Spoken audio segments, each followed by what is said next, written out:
हरे कृष्णा। आप सब भक्तों का हार्दिक स्वागत। ओम नमो भगवते वासुदेवाय। ओम नमो भगवते वासुदेवाय। ओम नमो भगवते वासुदेवाय।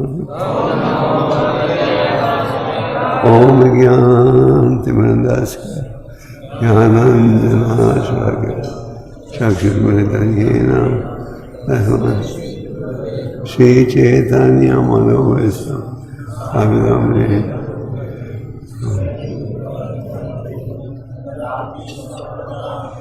जय श्री कृष्ण चैतन्य प्रभु नित्यानंद श्री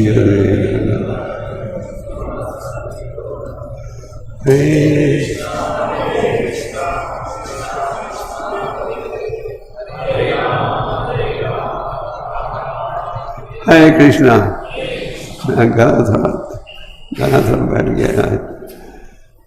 आप सबका हार्दिक स्वागत। कुछ दिन पहले आप भक्तों ने क्या मनाया था? बोलो।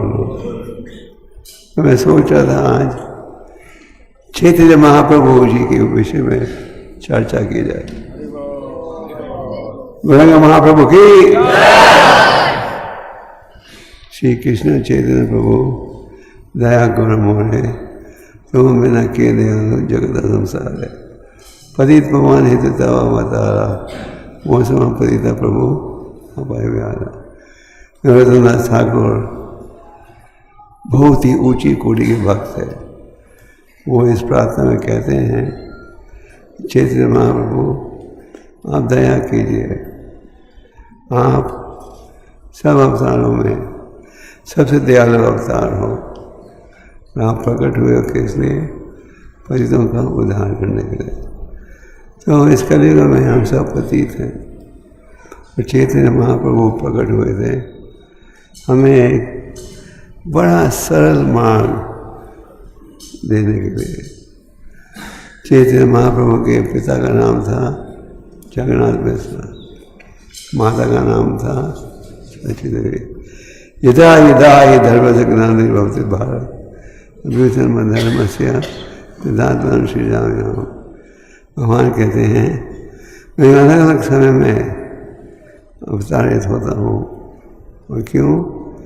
परितनाय साधु नाम विनश्य दुष्कृताम धर्म संस्थापनार्थाय सममे युग युगे। धर्म के नियमों की स्थापना के लिए चैतन्य महाप्रभु प्रकट होने से पहले उन्होंने अपने सनातन साथियों को पहले भेज दिया था। जैसे कि उपेंद्र मिश्रा, जगन्नाथ मिश्रा, सची देवी, माधवपुरी, ईश्वरपुरी, कालिदास ठाकुर, ये सब महाप्रभु के प्रकट होने से पहले प्रकट हो गए थे।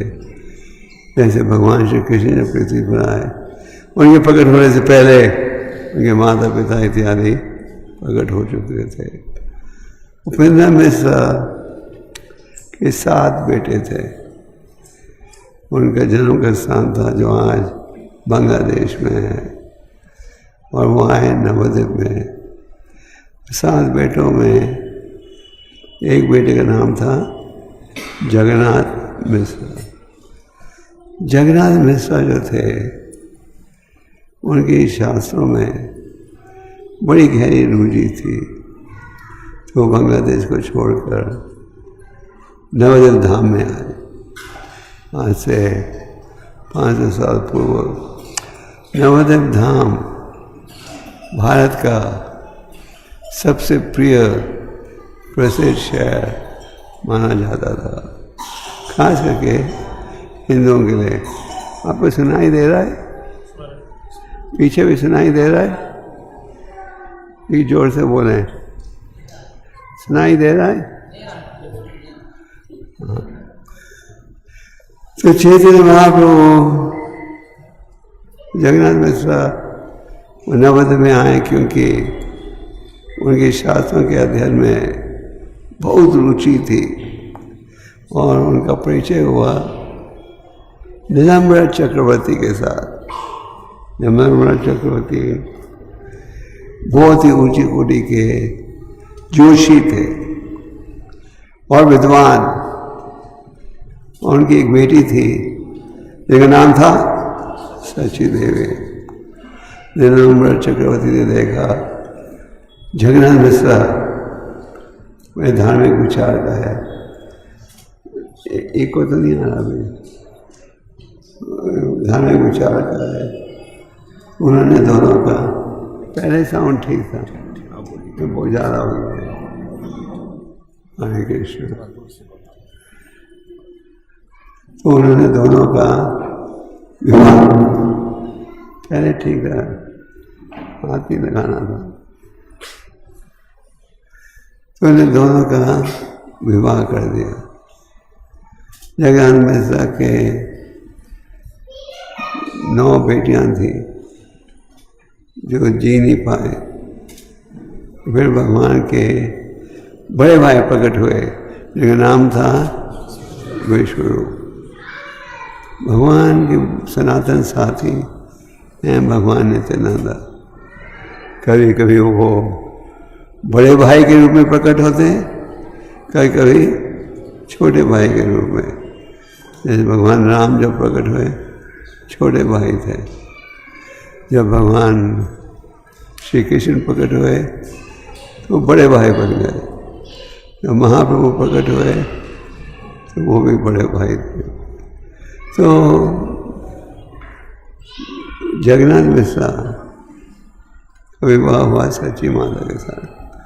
भगवान के प्रकट होने से पहले अद्वैताचार्य प्रकट हो चुके थे, जो कि महाविष्णु के अवतार माने जाते हैं। और अद्वैताचार्य का निवास का स्थान कहाँ था? शांतिपुर में। तो अद्वैताचार्य और हरिदास ठाकुर दिन रात शास्त्रों का अध्ययन करते थे, भागवतों का अध्ययन। और उन्होंने देखा कि समाज की स्थिति बहुत बिगड़ गई है और अज्ञानता का बड़ा तेज प्रभाव है। तो उन्होंने, अद्वैताचार्य ने गंगा जल लेकर अपने शालिग्राम शिला और तुलसी पत्ता लेकर अपने शालिग्राम शिला की पूजा की। उनकी क्या प्रार्थना थी कि भगवान स्वयं प्रकट हो पतितों के उद्धार के लिए। ये थी उनकी हार्दिक इच्छा। भगवान प्रकट होते हैं भक्तों के प्रार्थना के उत्तर में, और भगवान के जो अवतार हैं उन सब का उसकी चर्चा शास्त्रों में की है। आजकल कलयुग में आप देखते हो अनेक व्यक्ति दावा करते हैं हाँ भगवान के अवतार हैं, वो जो प्रमाणिक अवतार हैं उनका वर्णन कहाँ है? शास्त्रों में। तो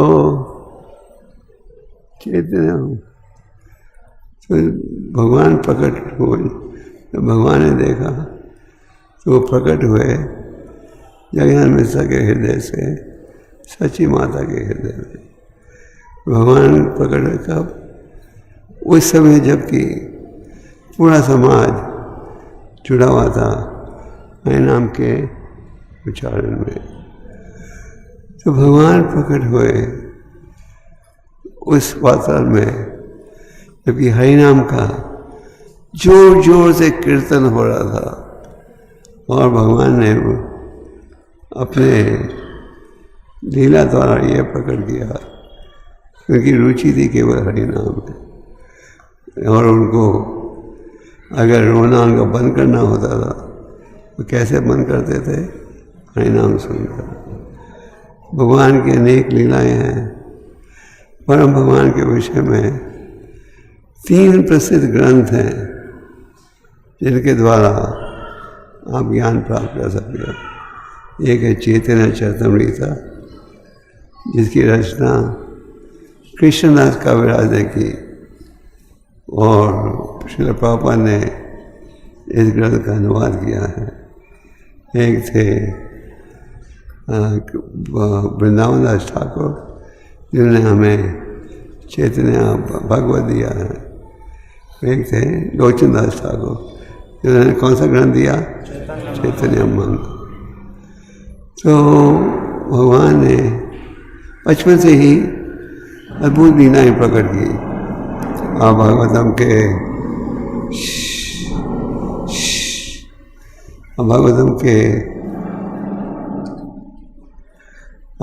के 10वें स्कंद में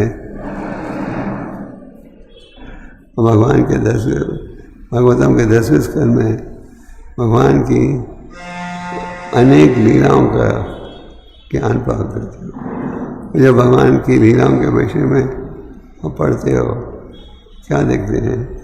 ये सब अद्भुत लीलाएं थी। उदाहरण के लिए परब्रह्म छोटे ही थे, 3 महीने के, एक असुर पुतना का वध हुआ। तो माता ने कहा, मुंह खोलो, मैंने सुना है कि तुमने मिट्टी खाई है। तो भगवान ने मुंह खोला तो क्या देखा? पूरे विश्व का दर्शन। फिर भगवान की प्रसिद्ध गोवर्धन लीला। तो इस प्रकार भगवान चैतन्य महाप्रभु की भी अनेक लीलाएं हैं। बचपन में भी उन्होंने ये अद्भुत लीला प्रकट की। उनके माँ बाप उन्हें सजाते थे गहनों के साथ।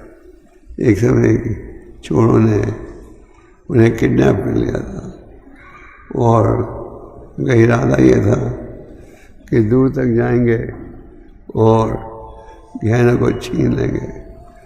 पर जो जा रहे थे, जहाँ भी जाते थे, यहाँ होता था ये वापस लौट आते थे उसी स्थान पर जहाँ की उन्होंने शुरू किया था मांगना। भगवान की अनेक लीलाएं हैं। तो वो छोटे थे, एक दिन उन्होंने एक पिल्ला, खूबसूरत पिल्ला चुरा कर ले आए। दोस्तों ने कहा, ये भाई बेईमानी करके तुम इस पिल्ले को ले आए हो और तुम्हें नहीं लाना चाहिए था। हमारे लिए सब बदसूरत पिल्ले छोड़ दिए।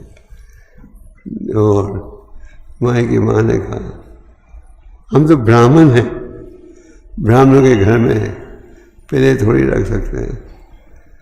तो एक दिन माई ने कहा, अगर आप इस पिल्ले को नहीं रहने दोगे तो मैं भी नहीं रहूँगा।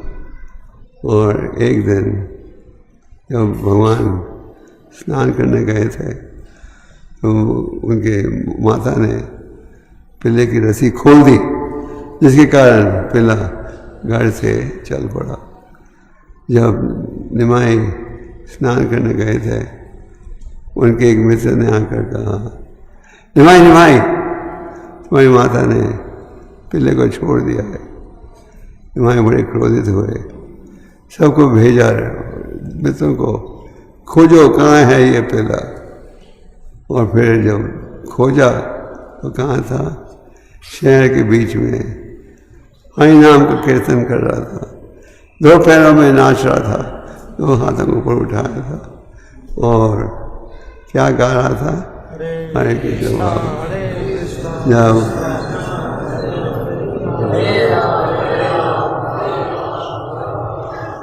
तो जब सब समाज ने देखा ये चमत्कार तो बड़े प्रभावित हुए। और फिर सबके सामने ये पिल्ला कहाँ गया? भगवान के धाम। तो चैतन्य महाप्रभु स्वयं भगवान थे और पतित प्रकट हुए थे पतितों के उद्धार के लिए। छोटी आयु में ही वो संस्कृत के विद्वान बन गए थे और एक संस्कृत के अध्यापक थे गंगाधार, जिसे उन्होंने संस्कृत का ज्ञान प्राप्त किया। और फिर जब वो अध्यापक बने तो अपने विद्यार्थियों को सिखाते थे हर नियम कृष्ण से जोड़कर। तो और छोटी आयु में ही उन्होंने एक पाठशाला खोला जिसमें संस्कृत की शिक्षा दी जा रही थी। तो एक व्यापारी था छोटा, जिसका नाम था खोलाविजय श्रीधर। खोलाविजय श्रीधर का बहुत सादा धंधा था। क्या था उसका धंधा? केले के प्यालों को बेचता था और केले बेचता था, और 24 घंटे ये भक्त हरिनाम का उच्चारण करते रहता था। निमाई पंडित के खास संबंध था इनके साथ। रोज उनकी दुकान में जाते थे, पूछते थे आज केले का क्या भाव है। जो वो भाव सुनाते थे कहते थे बहुत महंगा है, तो बहुत नफा कमा रहे हो, मैं जानता हूँ तो बहुत धनी हो। और खोलाविजय श्रीधर भौतिक दृष्टि से रहने के लिए केवल एक ही कमरा था, और उस एक कमरे में कोई छत भी नहीं थी। पहनने के लिए एक ही धोती, और पूरे घर में एक ही टूटा हुआ प्याला था जिससे वो जल पीते थे, खाते थे वगैरह, और दिन रात हरिनाम का उच्चारण। जो उनके पड़ोसी थे वो कहते थे लगता है इसे भूत सता रहे हैं, इसे कुछ भोजन नहीं खाया।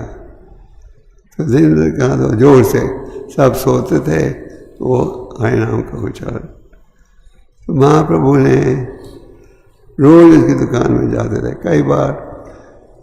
कई बार खोलाविजय श्रीधर कहता था तो मेरी दुकान में क्यों आते हो बार बार, मेरा सिर खाते हो, दूसरे की दुकान में जाओ। और निमाई पंडित कहते थे नहीं नहीं, तुम स्टडी सप्लायर हो, तुम्हारी दुकान में क्यों छोड़ो। तो इस प्रकार भगवान की अनेक लीलाएँ हैं।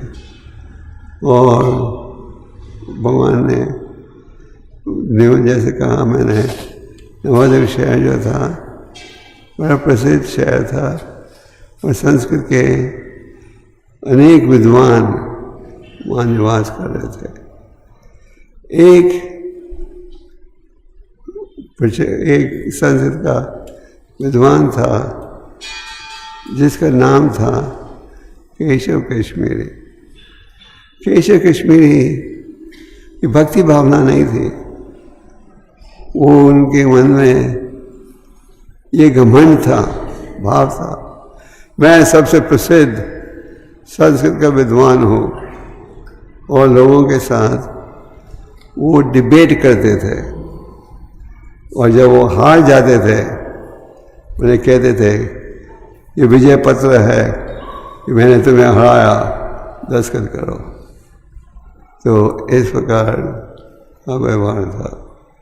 तो केशव कश्मीरी ने भारत के लगभग सब विद्वानों को हरा दिया था। केशव कश्मीरी ने नवद्वीप के पंडितों को सूचना भेजी, मैं तुम्हारे शहर में आना चाहता हूँ डिबेट करने के लिए, आप में से कौन आएगा मेरे सामने डिबेट करने के लिए। तो जब ये सूचना पहुंची, नवद्वीप पंडितों ने एक सभा बुलाया और कहा कि केशव कश्मीरी हमारे शहर में आना चाहता है, हम में से कौन उसके सामने खड़ा होगा डिबेट के लिए। सारे विद्वानों ने कहा हम तो नहीं तैयार, सब ने इनकार कर दिया, हम तैयार नहीं हैं। सब घबरा रहे थे, उसका नाम सुनते ही डर जाते थे। तो फिर उन्होंने ये सोचा कि हमारे शहर का जो सबसे छोटा पंडित है उसे हम आगे कर रख देते हैं, और अगर किसी प्रकार केशव कश्मीरी ने इस छोटे पंडित को हरा दिया तो हम कहेंगे आखिर से हराया किसे? हमारे शहर के छोटे पंडित को, हमें थोड़ी हराया। और अगर किसी प्रकार से हमारा पंडित उनसे हरा दे, हम कहेंगे अगर हमारे शहर का बच्चा उसे हरा सकता है, हमारी तो बात ही छोड़ो। तो सबने ये निर्णय किया कि निमाई पंडित उनके सामने बैठेंगे। केशव कश्मीरी आए नवोदय में, उनके साथ कई उनके विद्यार्थी थे। और जब वो पहुँचे नवोदय में, निमाई पंडित उस समय अपने विद्यार्थियों को शिक्षा दे रहे थे। आजकल तो शिक्षा प्राप्त करने के लिए आप कंक्रीट बिल्डिंग्स में जाते हो। प्राचीन समय में गंगा के तट पर बैठकर बच्चों को, विद्यार्थियों को शिक्षा दी जाती थी। तो केशव कश्मीरी पहुँचे जबकि निमाई पंडित अपने विद्यार्थियों के साथ बैठे थे, उन्हें शिक्षा दे रहे थे।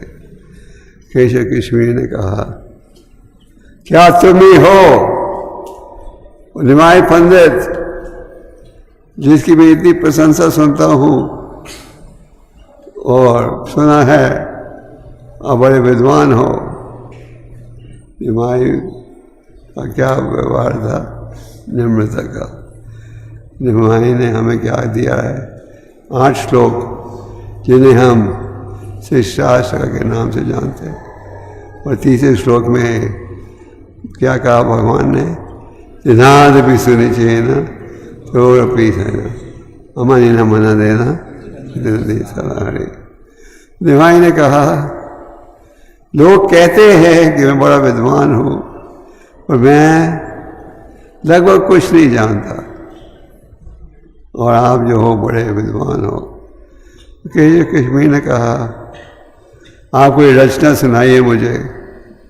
निमाई ने बड़े विनम्रता से कहा, मेरे में तो कुछ योग्यता नहीं है, पहले आप सुनाइए।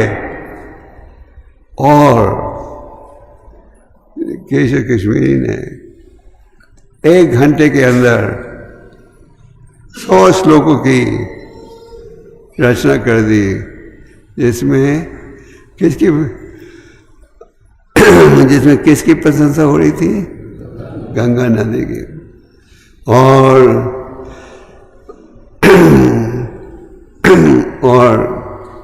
ये रचना करने के पश्चात केशव कश्मीरी ने कहा, तो कैसे लगा मेरी रचना?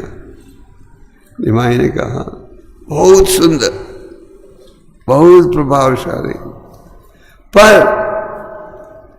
इन श्लोकों में ये कमी थी।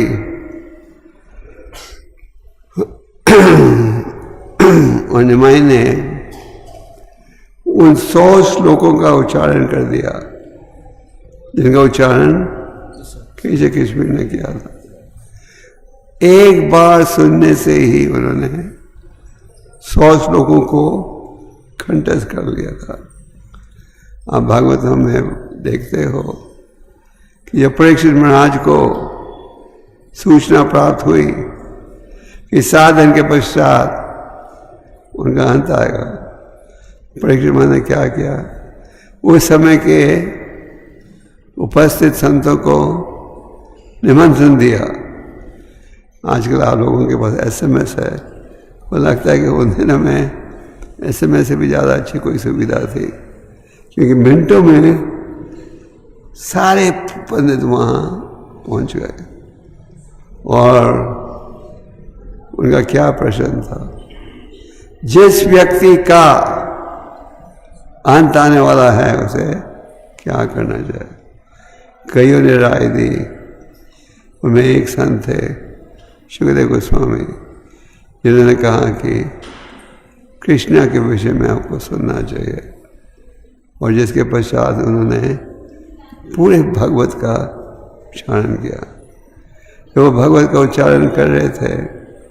उस समय में एक और संत उपस्थित थे जिनका नाम था सूत गोस्वामी, जिन्होंने एक बार सुनने से ही 18,000 श्लोकों को कंठस्थ कर लिया था। तो जो व्यक्ति एक बार सुनने से ही किसी विषय को कंठस्थ कर ले उसको क्या कहते हैं? श्रुतिधर।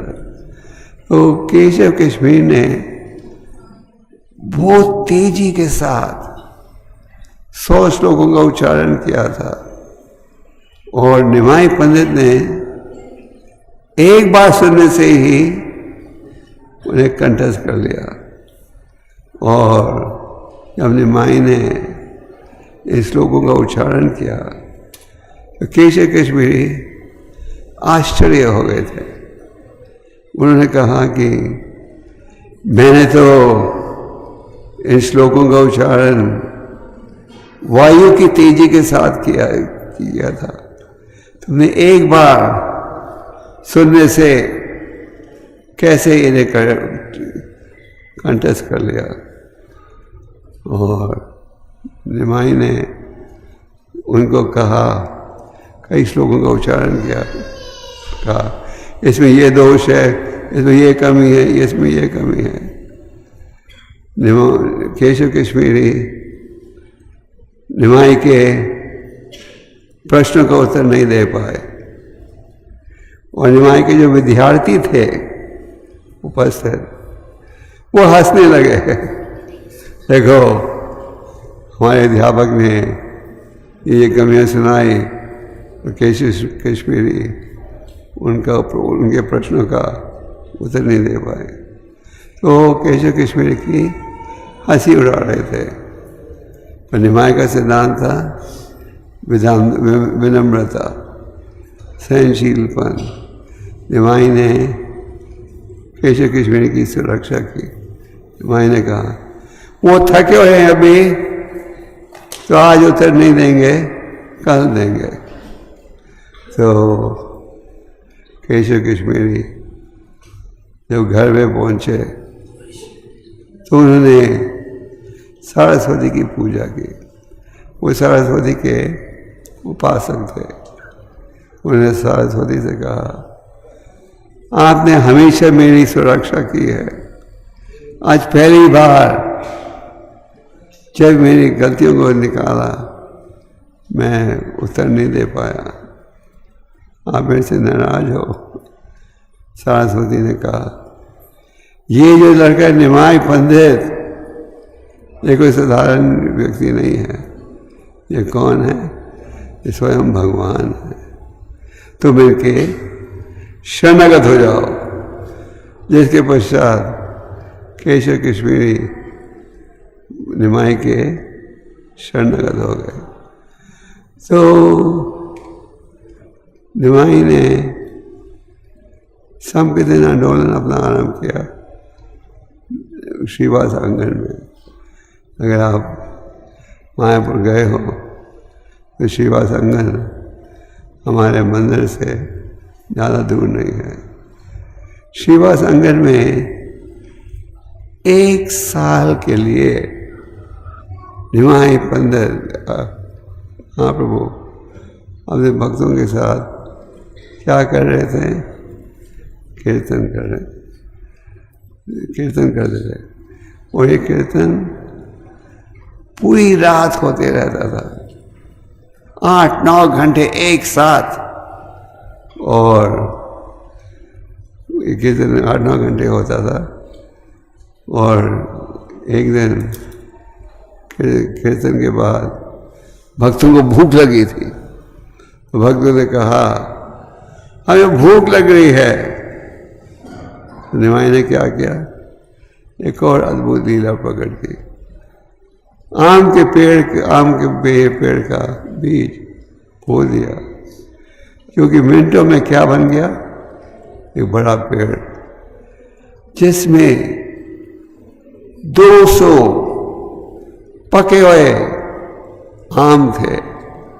और एक आम इतना भारी था, एक आम से क्या हो जाता था? पेट भर जाता था और सारे आम मीठे थे। इस आम के विषय में एक और लीला है।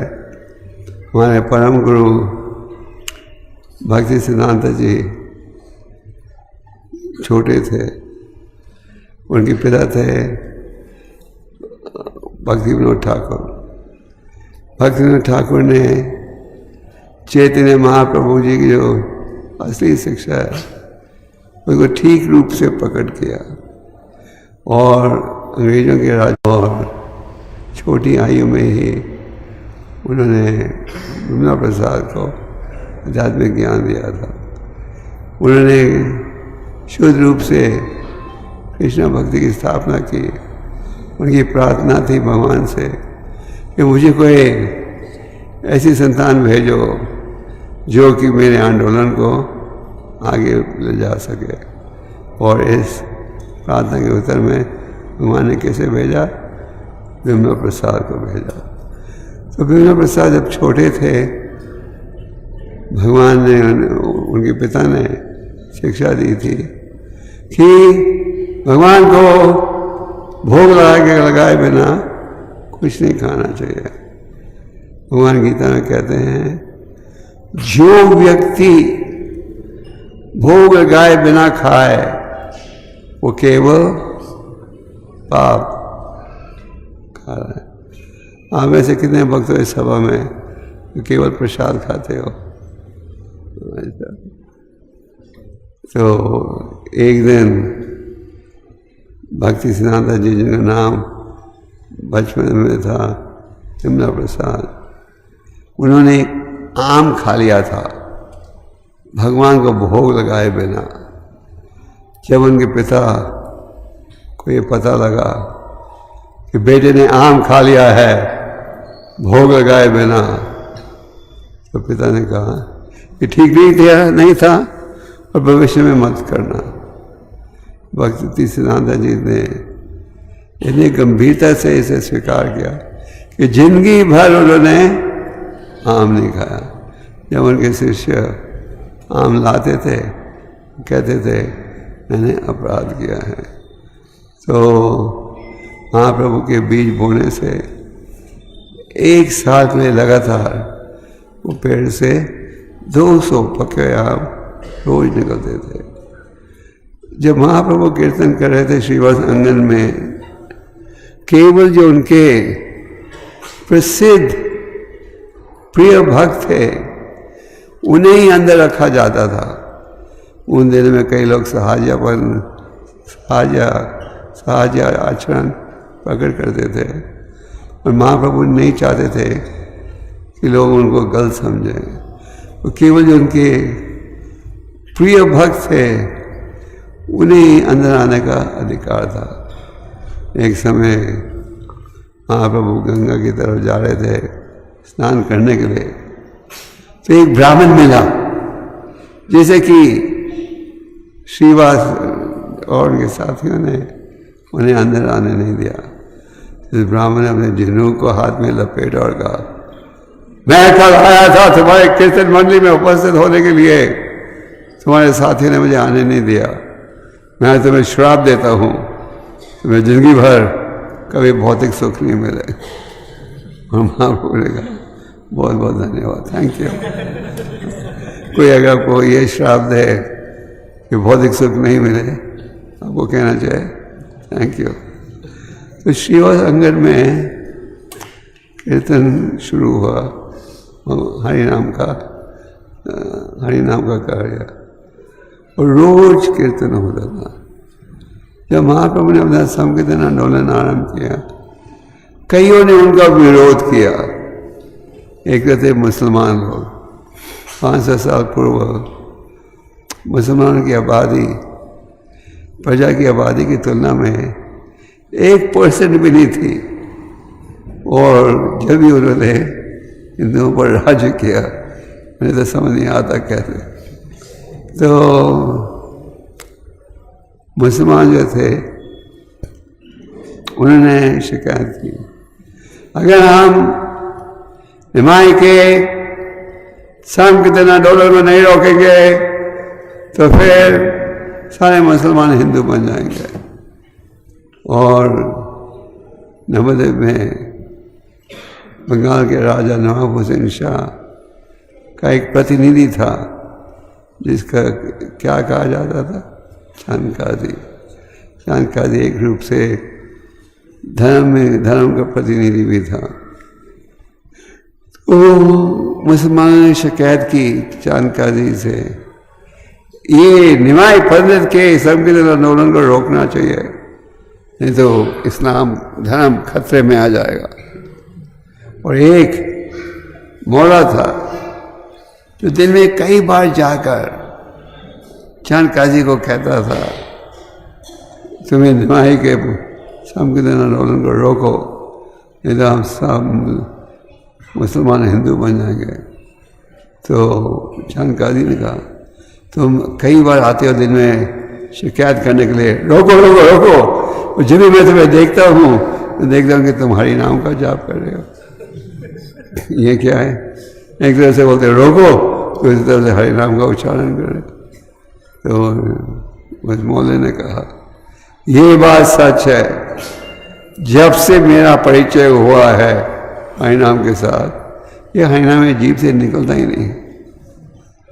मुसलमानों ने तो विरोध किया, पर आपके हिंदू भाइयों ने भी विरोध किया, खास करके जो स्मार्ता ब्राह्मण थे, जो कि नाम के ब्राह्मण और जिनका उद्देश्य था धन कमाना। तो जो ऐसे स्मार्ता ब्राह्मण थे, उन्हें यह पसंद नहीं आया कि निमाई ने हरिनाम का प्रचार किया है, क्योंकि हरिनाम का कीर्तन करने के लिए, जाप करने के लिए धन की आवश्यकता है नहीं। पर यज्ञ करोगे तो ब्राह्मण भी कुछ कमाएगा, उनकी कमाई कम होते जा रही थी, क्योंकि सब हरिनाम का उच्चारण कर रहे थे।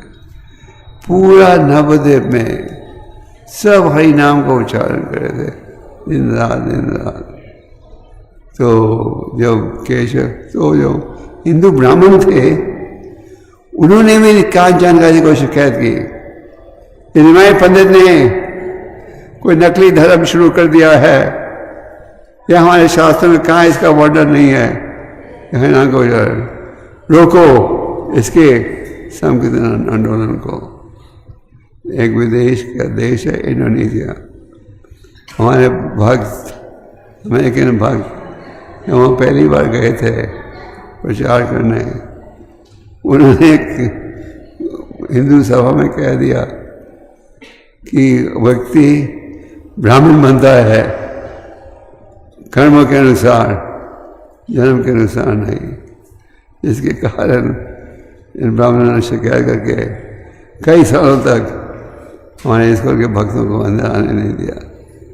तो जो ब्राह्मण थे उन्होंने भी शिकायत की, रोको निमाई के संकीर्ण आंदोलन को। तो चांद काजी ने निर्णय कर लिया, निमाई के कीर्तन को रोकना पड़ेगा, तो मुसलमान धर्म खतरे में होगा। उसने अपने सिपाहियों को भेजा और उनको हुक्म दिया, आदेश दिया, जाओ रोको, उन्हें कह दो अगर नहीं रोकेंगे तो सारे हिंदुओं को मुसलमान बना देंगे, और उनकी जितनी संपत्ति है सबको गिरफ्तार कर, सही सम्मति हम ले लेंगे, तो सबको गिरफ्तार कर लेंगे। तो ये संदेश था। तो जब निमाई के भक्तों ने ये सुना, वो डर गए कहीं मुसलमानी बना दें, वहीं संपत्ति को नहीं ले लें। उन दिनों में मुसलमान बनना बहुत आसान था। अगर मान लो आपने किसी मुसलमान के घर में कुछ खा लिया तो आउट हिंदुस्तान के बाहर। अगर किसी मुसलमान के नौकरी कर ली तो भी हिंदू समाज आपको पार कर देता था। अगर किसी मुसलमान की बाल्टी का एक बूंद पानी का आप पर गिर गया बाहर, हिंदू नहीं हो तो चंद्रकाजी ने अपने सिपाहियों को भेजा और सिपाहियों ने सब तोड़ दिया, सबके मृदंगे तोड़ दिए। तो महाप्रभु को जब ये सूचना पहुंची, महाप्रभु ने कहा देखते हैं ये चंद्रकाजी कैसे हमारे कीर्तन को रोकेगा। उन्होंने लाखों भक्तों को इकट्ठा करके एक मोर्चा लेकर सब आगे बढ़े। कहाँ पहुंचे? चंद्रकाजी के महल के सामने। चंद्रकाजी के पास महल था और चंद्रकाजी ने जब दूर से देखा ये आ रहा है निमाय पंद्रह, हाँ प्रभु आ रहे हैं अपने भक्तों के साथ, वो घबरा गया, छुपने लगा, अपने आप को छुपाने लगा। फिर महाप्रभु ऊपर आए, वो दोनों का वार्तालाप हुआ। केशव के चंद्रकाजी ने देखा निमाय पंडित बड़े गुस्से में हैं, उन्होंने उनका गुस्सा ठंडा करने का प्रयास किया। उन्होंने कहा कि तुम तो मेरे भतीजे हो, नंबर चक्रवर्ती तो मेरे भाई जैसे था। तो उन्होंने मीठे मीठे शब्दों से उनके गुस्से को ठंडे होने का प्रयास किया। तो फिर दोनों का वार्तालाप हुआ, जहाँ संक्षेप में महाप्रभु ने कहा ये क्या धर्म है जहाँ की माता को मारा जाता है और पिता को मारा जाता है। माता से अर्थ था गाय माता, पिता से अर्थ था पैर। तो अंत में चंद्रकाजी ने स्वीकार किया, कहा कि हमारा जो धर्म है ये नया धर्म है, इतना गहरा ज्ञान उसमें नहीं है। और निकलने से पहले निमाई ने कहा चंद्रकाजी से एक विषय का निर्णय दीजिएगा, भविष्य में अपने प्रतिनिधियों को आदेश दो कि कोई भी कभी भी संकीर्तन आंदोलन को नहीं रोकेगा। ये वचन दीजिए कि आपकी आगे की पीढ़ी कभी नहीं रोकेगी किसी भक्त के हरिनाम कीर्तन को। तो चंद्रकाजी ने कहा मैं यकीन दिलाता हूँ, वादा करता हूँ कि आगे की पीढ़ी ये नहीं करेगी। और फिर उन्होंने अभी कुर्ते को निकाल कर छाती दिखाई, बंद हो रहा है। श्री कृष्ण दाऊ जी। तो फिर उसने अपनी छाती को दिखाया और कहा और जिस दिन मैंने अपने प्रतिनिधि को भेजा था तुम्हारे कीर्तन मंदिर को तोड़ने के लिए, उस दिन रात को एक सपना, एक शेर आया सपने में। उस शेर ने तेज नाखून के साथ ये निशाने छोड़े और कहा कि वो भविष्य में अगर तुमने कभी भी संकीर्तन योजना को रोका तो मैं तुम्हें चीर दूंगा। सारे भक्त समझ गए ये शेर कौन था, भगवान थे। तो महाप्रभु ने 8 घंटे लगातार कीर्तन किया था और फिर उन्हें प्यास लगी। जब उन्हें प्यास लगी तो कहाँ पहुंचे? खोला विजय श्रीधर के घर। जैसे हमने कहा था, खोला विजय श्रीधर भौतिक दृष्टि से गरीब थे पर आध्यात्मिक दृष्टि से करोड़पति थे। अभी छोटी आमदन का 50% खर्च थे किसके लिए? गंगा नदी की उपासना के लिए। तो महाप्रभु को प्यास लगी, 8 घंटे लगातार कीर्तन कर रहे थे। और वो कहाँ पहुँचे? खुलवजी श्रीधर के घर। वहाँ उनका ये टूटा हुआ प्याला था, इसमें थोड़ा जल था। महाप्रभु उस टूटे हुए प्याले को लेकर, उसे अपने हाथ में लेकर जल पी रहे थे। जब खोलादेव श्रीधर ने ये देखा कि महाप्रभु उनके झूठे टूटे हुए प्याले से, बर्तन से जल पी रहे हैं जो उन्होंने पिया था, उन्होंने कहा महाप्रभु आप क्या कर रहे हो, ये झूठा प्याला है। महाप्रभु ने जल पी और क्या कहा? मैं अपने आप को पवित्र बना रहा हूँ। और महाप्रभु ने जल पिया। तो ये टूटा हुआ प्याला था। इतनी बुरी हालत थी कि श्रीवास, इतनी बुरी हालत थी कि वृंदावन दास ठाकुर ने कहा है कोई चोर भी उसे नहीं छुएगा, इतना टूटा हुआ था। और महाप्रभु ने वो उसके टूटे हुए प्याले से पानी पिया। तो महाप्रभु ने हमें दिखाया कि असली धन क्या है, भक्ति। महाप्रभु ने कहा था कि तुम बड़े धनी हो, मैं एक दिन पूरे विश्व को दिखाऊंगा तुम कितने धनी हो। महाप्रभु ने दिखाया, वो टूटे प्याले से जल पिया। श्रीवास के घर में कीर्तन हो रहा था रोज। एक ब्राह्मण था जो कि जिसके मन में ईर्ष्या का भाव था। ये ब्राह्मण कहता था श्रीवास को इतना आदर मिल रहा है, चैतन्य महाप्रभु उसके घर में आकर रोज कीर्तन करते हैं। तो ईर्ष्या द्वेष के कारण हम कुछ भी करने को तैयार हो जाते हैं।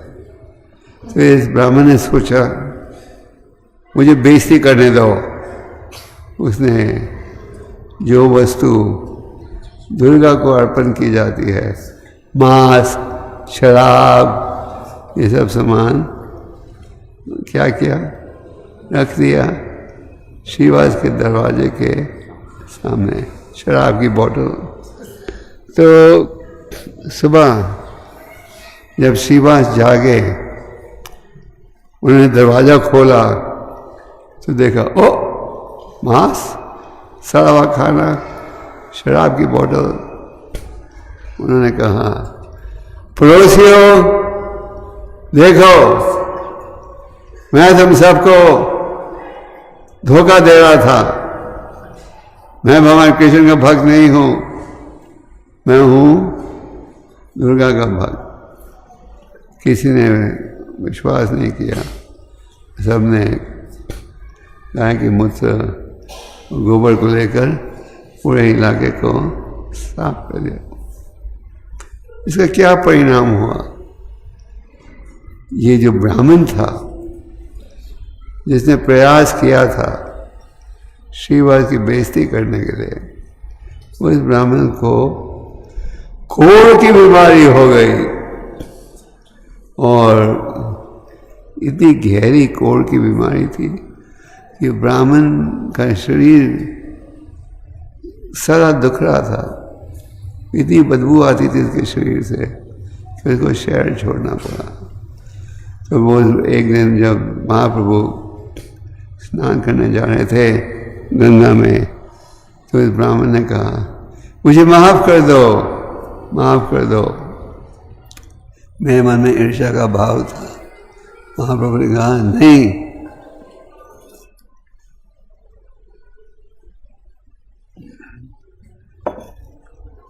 महाप्रभु ने कहा नहीं, तुम्हें हजारों सालों तक कष्ट भोगना चाहिए। और वो ब्राह्मण कठिनाई को अनुभव करते रहा। कई साल बीत गए और ये ब्राह्मण फिर से महाप्रभु को मिला और कहा, मैं कई सालों से कष्ट उठा रहा हूँ, अब मुझे इस कष्ट से बचा दो। महाप्रभु ने कहा, मैं तुम्हें नहीं बचा सकता। कौन बचा सकता है? श्रीवास। तो ब्राह्मण श्रीवास के पास गए और श्रीवास ने तुरंत ही उन्हें माफ कर दिया। तो शास्त्र में आप पढ़ते हो कि हमें वैष्णव अपराध से बचना चाहिए, डरना चाहिए। और इस विषय में महाप्रभु की माता का उदाहरण है। सच्ची माता के हृदय में थोड़ा क्रोध था। क्या था क्रोध? वो दुखी थी कि उनका बड़ा बेटा घर छोड़कर चले गए थे और अब छोटा बेटा उसने भी घर छोड़ दिया। तो वो सोचती थी ये सब अद्वैता आचार्य की शरारत है। उसने मेरे बड़े बेटे को प्रभावित किया और छोटे को भी। वो कहती थी ये डुप्लीकेट आदमी है, बोलता कुछ है करता कुछ है। महाप्रभु तो अत्यंत दयालु हैं, परितों के उद्धार के लिए प्रकट हुए थे। कहा गया है कि सब अवतारों में सबसे दयालु अवतार है। तो महाप्रभु को भक्त कहते थे, आप इतने दयालु हो, सब पर दया कर रहे हो, अपनी माता पर दया क्यों नहीं कर रहे? और महाप्रभु कहते थे, मेरी माँ ने अपराध किया है और इस कारण उन्हें मेरी कृपा प्राप्त नहीं होगी। और भक्त जब अद्वैताचार्य को कहते थे, महाप्रभु ने कहा कि सच्ची माता ने अपराध किया है और इसलिए उनकी कृपा प्राप्त नहीं होगी। अद्वैताचार्य कहने लगे, सच्ची माता भगवान की माँ है, वो अपराध कैसे कर सकती है? वो एक कहते कहते सच्ची माता के गुणों का वर्णन करते करते वो भक्ति भावना से बेहोश हो गए। सच्ची माता ने उनके चरणों की धूल ली, अपने माथे पर लगाया। महाप्रभु ने जब ये देखा कि वो पछता रही है, माफ़ी मांग रही अपने अपराध के कारण, महाप्रभु ने क्या किया? उन्हें भक्तों को कहा, हाँ मेरी माता को भगवत प्रेम प्राप्त होगा। तो इसलिए आप शास्त्रों में अनेक स्थानों में पढ़ते हो कि किस प्रकार हमें वैष्णव अपराध से बचना चाहिए। चैतन्य महाप्रभु ने रूप और सनातन, जो उस समय के प्रसिद्ध राजा के राज्य का शासन कर रहे थे, उन्हें प्रयाग में शिक्षा दी थी। महाप्रभु ने कहा, हरि नाम के जाप से भक्ति का बगीचा सुंदर हो जाएगा। तो अगर उस सुंदर बगीचे में आप किसी पागल हाथी को आने दो, बगीचा सुंदर रहेगा? क्या हो जाएगा? महाप्रभु ने उदाहरण लेते हुए कहा, यह हरिनाम के द्वारा लाभ है। हरिनाम पर अगर वैष्णव अपराध करेंगे तो ये सुंदर बगीचा नष्ट हो जाएगा। तो इस प्रकार अनेक उदाहरण है। अमरीश महाराज की भी कथा है।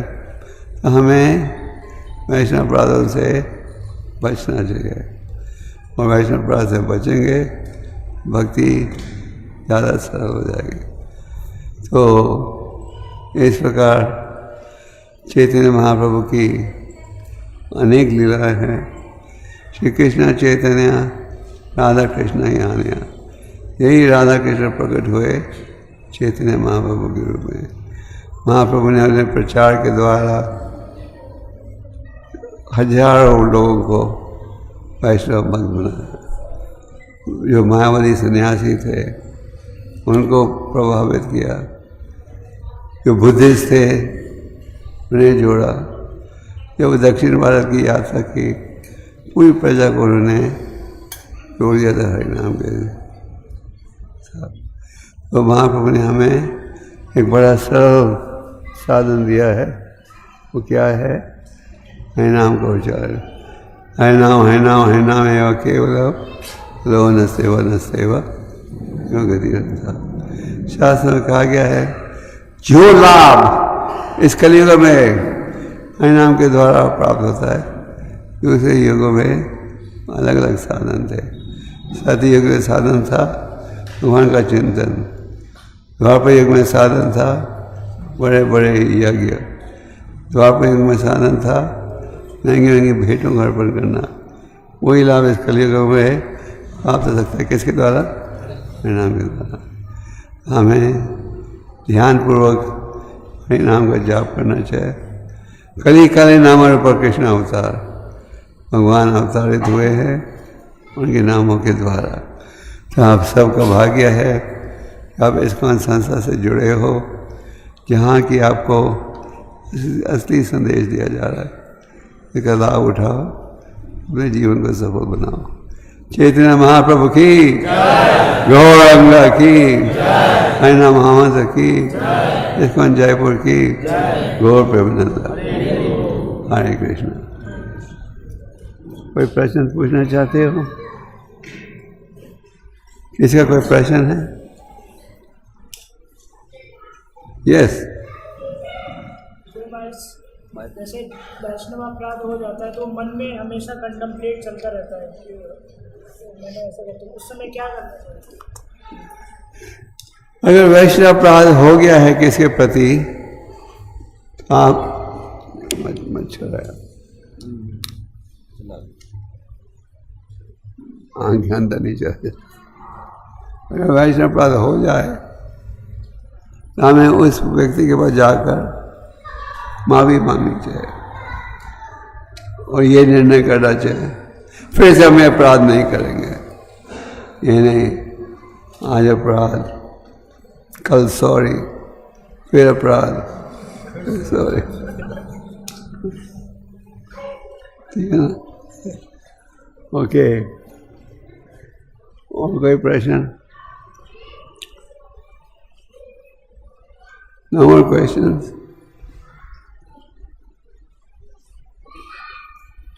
Yes. इसका ईर्ष्या, द्वेष, क्रोध, लोभ, ईर्ष्या उस व्यक्ति के पास है जो मेरे पास नहीं है, उसमें योग्यता है जो मेरे में नहीं है। निंदा करो।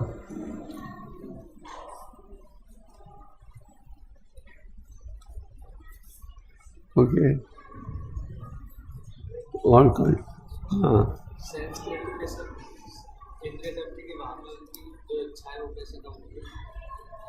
इंद्रिय तृप्ति की भावना लगभग सब में है। हम अक्सर अज्ञानता में जन्म लेते हैं, अज्ञानता में पलते हैं और अज्ञानता में मृत्यु होती है। कोई भाग्यशाली व्यक्ति है जो ये ज्ञान को प्राप्त करता है। तो पूरे शास्त्रों का निर्णय ये है, इंद्रिय तृप्ति से बचो। देवी से गुरु माई मामा माया दुरतया। ये माया का विरोध करना बहुत मुश्किल है और मेरे शरण में आओगे इसका विरोध कर सकते। तो शास्त्रों में अनेक लीला है, कथाएं हैं, इनका यही निर्णय है, इंद्रिय तृप्ति से बचो और बच सकते हो हरिनाम के उच्चारण से, शास्त्रों के अध्ययन से। ओके। यस। इंद्रिय तृप्ति में ये क्वेश्चन है, ये डीप रूटेड होता है, समटाइम ये एक्सीडेंटल हो जाता है, तो उसमें क्या होता है? Accidental can be excused as long as it's not every day. Yeah. Yes. बोलिए। मतलब कि बड़ा अच्छा प्रश्न है। भगवान के शरणगत होने का क्या अर्थ है? उसका अर्थ ये है, तन से भगवान की सेवा करना चाहते हो, मन से उनकी सेवा करना चाहते हो, और जितना हो सके धन से सेवा करना चाहते हो। और शरणागत होने का ये अर्थ नहीं, अगर विद्यार्थी हो तो पढ़ नहीं सकते, नहीं, जो भी करो भगवान की खुशी के लिए। जैसे भगवान कहते हैं, यद करो कि यद अश्नासी, जो भी करो मेरी खुशी के लिए। समझ? चैतन्य महाप्रभु जब दक्षिण भारत की यात्रा में थे तो एक ब्राह्मण कुर्मा के घर में ठहरे। कुर्मा ब्राह्मण ने कहा, मैं तो बड़ा दुखी हूँ गृहस्थ जीवन में, मुझे अपने साथ ले लो। महाप्रभु ने, नहीं, तुम गृहस्थ हो, घर में ही रहो, हरिनाम का उच्चारण करो, गीता भगवत का ध्यान करो, उसकी महिमा का प्रचार। इस प्रकार तो हमेशा मेरे साथ रहोगे, मैं सदा तुम्हारे साथ। तो हरिनाम करो, गीता भगवत का ध्यान। ओके। ऑनलाइन पूछ रहे हैं, हरे कृष्णा महाराज, अगर कोई भक्त का मन से या पीछे से निंदा अपराध करते हैं तो उसका अपराध हमें लगेगा? मतलब अगर पीछे किसी के पीछे अगर निंदा करते हैं किसी का, तो क्या उसका भी अपराध लगेगा? क्यों नहीं? अगर आप गलत सूचना दे रहे हो लोगों को, गलत खबर फैला रहे हो, तो इसका परिणाम तो भुगतना पड़ेगा। मन से मन से छूट है तो आप कहोगे ठीक है, मन से अपराध करेंगे, तो मन से सोचोगे बार बार गलत भाव, तो शरीर द्वारा भी वो कार्य हो जाएगा। Any more questions?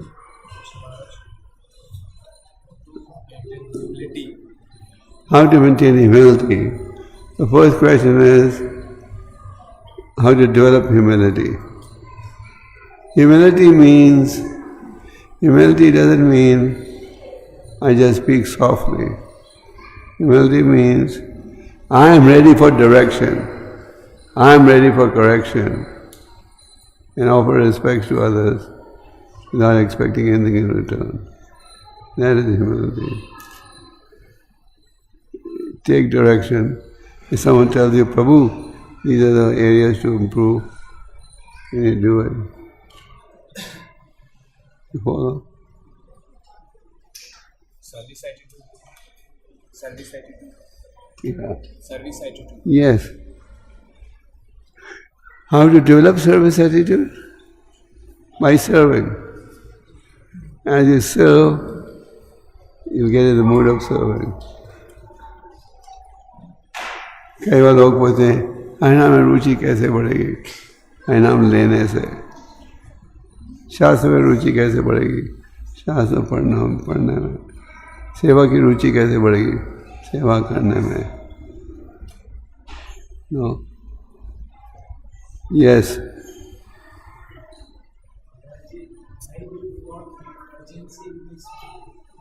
Why we?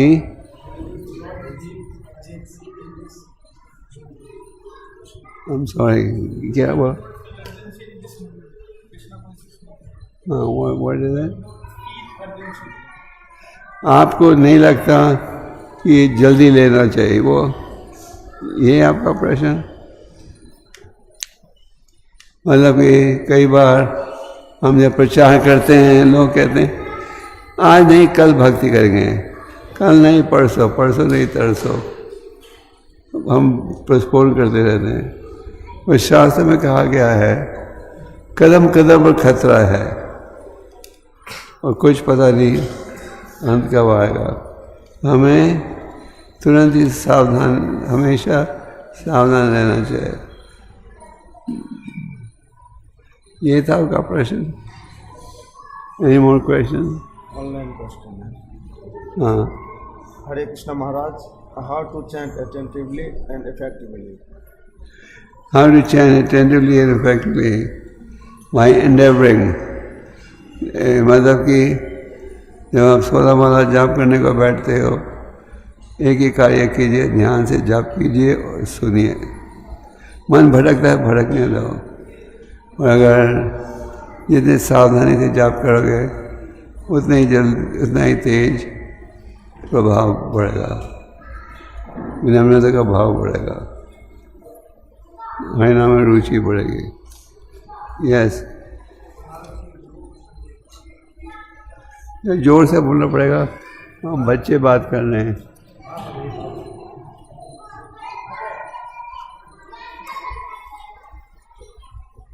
दो प्रश्न थे महाराज। जब हम चैंटिंग करने का कुछ टाइम होता है कि लॉन्ग या फिर तब होता है? प्रयास करो जितने माला सुबह हो जाए वो सबसे बेहतर है। एक राउंड का टाइम, मैक्सिमम टाइम कोई नियम नहीं है, आपने 1 घंटा लगाना तो 1 घंटा लगाओ। अक्सर लोग 7 और 10 मिनट में कर लेते हैं, पर अगर आप ज़्यादा समय लगाना चाहो लगा सकते हो, और जब बहुत तेज़ी से मत करो। एक बार एक पिता ने कहा बेटे को, बेटा रोज़ 16 माला करना। बेटा अमेरिका से पढ़ के आया था। अगले दिन पिता ने पूछा, जाप कर लिया आज? हाँ डैडी कर लिया। अरे इतनी जल्दी? नहीं, बड़ा एहसान है। पहली मोती पे मैंने पूरा महामंत्र बोला, बाकी वो कहा डेटो डेटो डेटो डेटो। तो हमें इतनी तेज़ी से भी जाप नहीं करना। Okay, thank you. Hare Krishna.